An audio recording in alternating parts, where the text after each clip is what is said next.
Chicken kabsa, kodar, organisang gulay, vegetable soup at marble cake nga pala yung mga pinaluto ng amo ko ngayong araw ng Biyernes.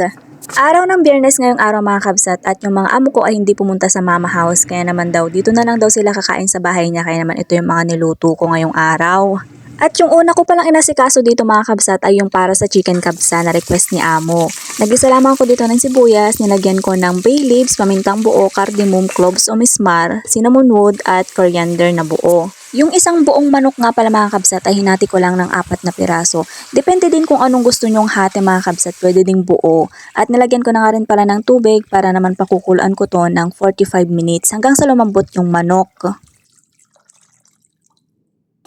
At habang pinapakuluan ko nga pala yung manok mga kabsat ay inasikaso ko na rin nga pala dito yung para sa gulay. Ginisang gulay nga pala yung gusto ng amo ko na may tomato paste mga kabsat na may mga baharat. At naalala ko pala na hindi ko pa pala nalagyan ng asin yung pinapakuluan kong manok. At eto naman mga kabsat ay yung para sa soup na request din ni amo. Ewan ko masama siguro yung pakiramdam mga kabsat kaya naman nag-request ng soup. Vegetable soup nga pala yung naisip kong gawin mga kabsat na soup kasi nga naman sabi ng amo ko ako na lang daw bahala na mag-isip kung ano yung gagawin kong soup. Naggisa lamang ako dyan ng sibuyas mga kabsat, konting manok, patatas, mais, kusa at carrots. Nilagyan ko na nga rin pala ng gatas, asin at paminta. Yung mga gulay nga pala mga kabsat ay hinati-hati ko lamang ng maliliit. O diba, napaka-basic lang naman talaga mga kabsat lalong-lalo na kapag kasanay ka na sa pagluluto. At nung malambot na nga pala yung manok mga kabsat ay transfer ko na nga pala dito kasi nga naman ilalagay ko pa to sa oven. At bago ko nga pala ilagay sa oven mga kabsat ay papahiran ko muna to ng tomato paste na may mga baharat mga kabsat, asin, paminta.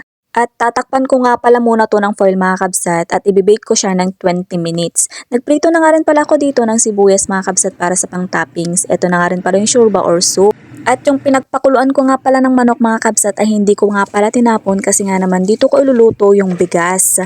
At buti na nga lang mga kabsat ay nakasalang na ako ng bigas dito kasi nga naman sabi ng amo ko kanina 2:30 sila kakain. Pero 1:30 pa lang nagtatanong na kung tapos na yung pagkain na pinaluto niya.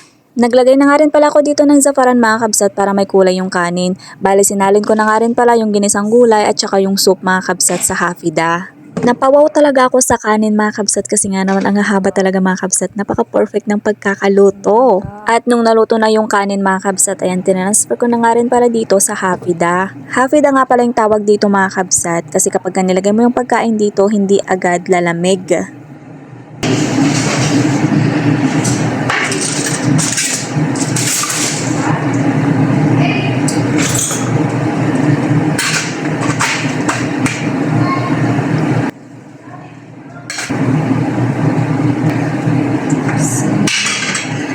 Ang bango-bango ng chicken kabsa mga kabsat. At yung prinito ko nga palang sibuyas mga kabsat, ayan, nilagay ko nga pala dito sa ibabaw ng manok. O diba tingnan nyo naman mga kabsat, nakakatakam talaga.